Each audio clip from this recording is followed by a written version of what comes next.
Hello, I'm CJ Wellerman, and in this episode we reveal how Israel's genocidal activities in Gaza are inextricably tied to Israel's unique enthusiasm for sexual violence.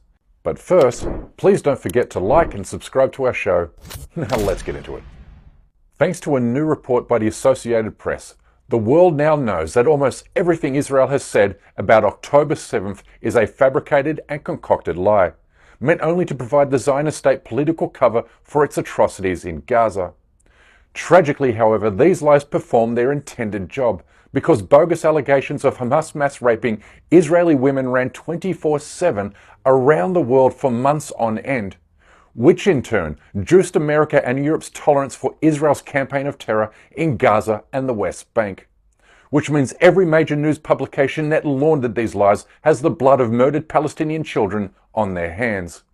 The New York Times, BBC, CNN, and all the rest are now complicit in genocide. And this moral stain should follow every editor and publisher to his grave. For they have fallen for a trick Zionists learnt from the Nazis: to accuse your enemy of the very thing that you're guilty of doing to him. In other words, every Zionist allegation is a confession of wrongdoing. And in this case, no country is more guilty of sexual violence and criminality than the state of Israel. In fact, the Jewish state has been widely described a safe haven for pedophiles, having enacted laws that allow Jewish sex offenders to live freely in the occupied Palestinian territories, where they are free to commit their evil deeds. Even the right-wing Jerusalem Post agrees with this damning indictment, as does an English-speaking Israeli television network. First of all, I'm very sad to say, but Israel is a country which has a pandemic of sexual violence. You can ask various questions why. Some of them can be answered as being a very conservative society. Still, parts of the country are conservative. We are a militaristic society, and that influences the way men treat women. And more than 250 women are raped every day in a country whose total population is less than 9 million people, making Israel officially the rape capital of the Middle East, with the Palestinians, of course, their biggest victim. The data tells a shocking story, with underage girls accounting for nearly 50% of reported sexual abuse cases, while 92% of rape investigations are closed without charges laid, and as 75% of convicted sex offenders are released from prison early. Zionism is to blame for this sickness, a depravity that has perverted every level of Israeli society, especially among the country's armed forces, as witnessed in Gaza for the past 8 months.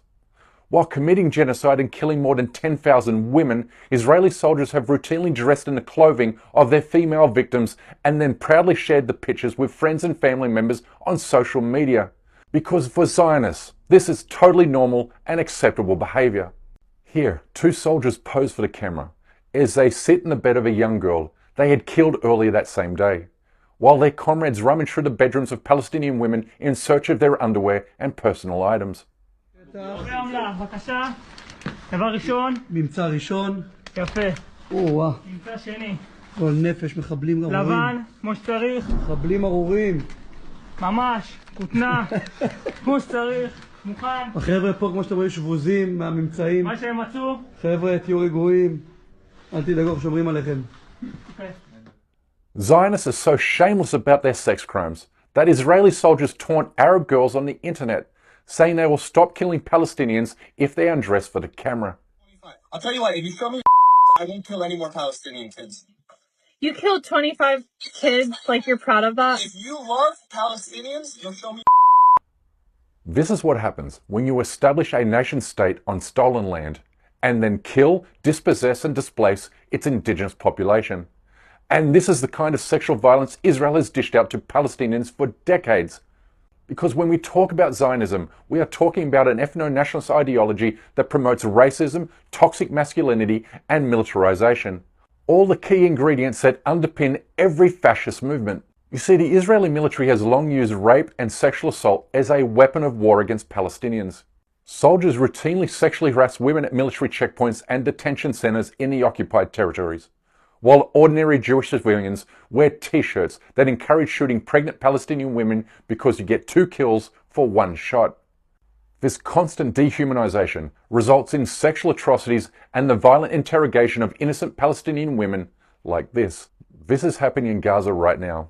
Even the United Nations has accused Israel of raping and sexually assaulting Palestinian women in the midst of this genocide. These women, along with eyewitnesses, describe harrowing experiences in which they are forcibly stripped, blindfolded, assaulted, brutalized and raped by Israeli soldiers who raided their homes and murdered their husbands. Here's testimony from Amina Hussein, who was kidnapped by Israeli soldiers on the 28th of December and held hostage for 6 weeks.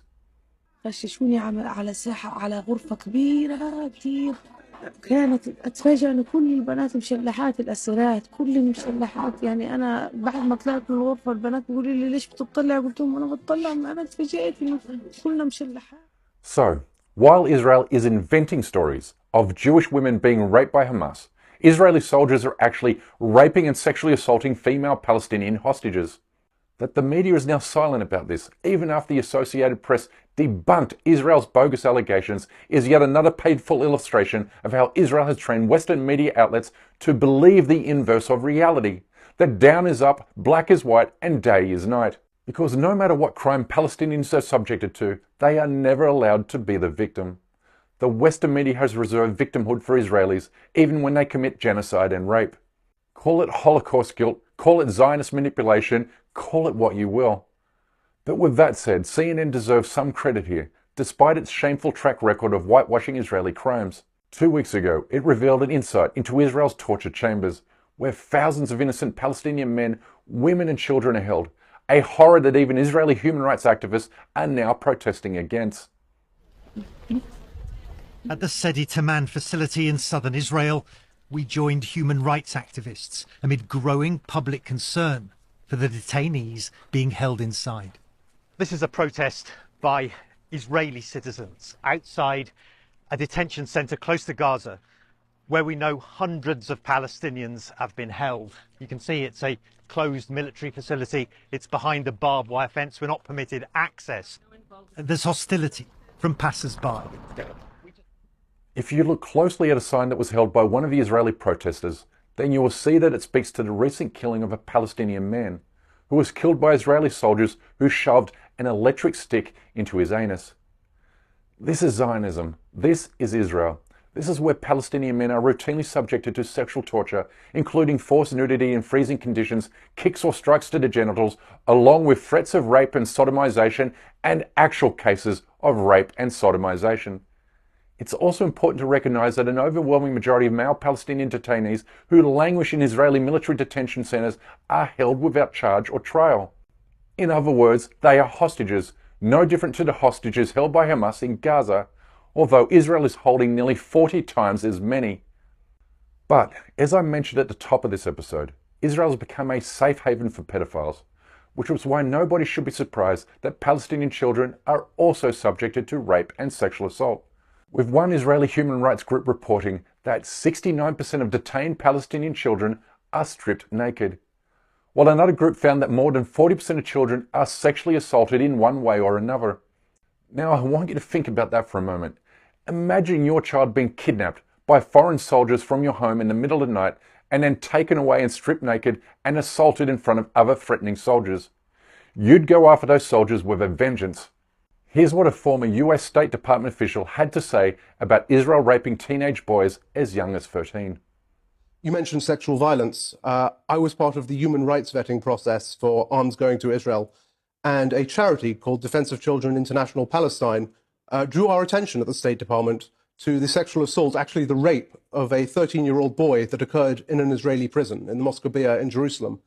We examined these allegations. We believed they were credible. We put them to the government of Israel. And you know what happened the next day? The IDF went into the DCIP offices and removed all their computers and declared them a terrorist entity. During a recent discussion about Gaza on TRT World, I said that Zionism has more in common with white supremacy and neo-Nazi beliefs than it does with the Jewish religion. These racist attitudes also drive Israel to commit acts of sexual violence against non-white Jews. In 2018, I wrote about how Ethiopian Jews are ruining the Zionist dream by diluting Israel's white European population. To quell this demographic change, the Israeli government carried out forced sterilizations on thousands of Ethiopian Jewish women, which is exactly the kind of evil that Nazis pulled off in the 1930s. It's what China is doing to Uyghur women in Xinjiang today, and this level of evil the Jewish state is willing to stoop to, even against Jewish people with the wrong skin color. As you can see, Zionism and sexual violence are inextricably linked. Please also see our recent episode in which we revealed how Israel used pornography as a weapon against Palestinian boys. Obviously, you will never see these reports in the mainstream media, which is why our show is dedicated to exposing the ugly truth about Israel and the Zionist ideology. Because once you understand that, then you will realize how this criminal enterprise can never be normalized and must always be opposed. But that's my time for today. Please don't forget to subscribe to this channel, and we kindly ask you please support our effort to expose and confront injustices in the Muslim world by becoming a member of this show at patreon.com/CJWorleman. We can't produce, sustain and grow the show without your help, and we offer exclusive benefits to those who do. But for now, good night, good morning, wherever you are, and stay blessed.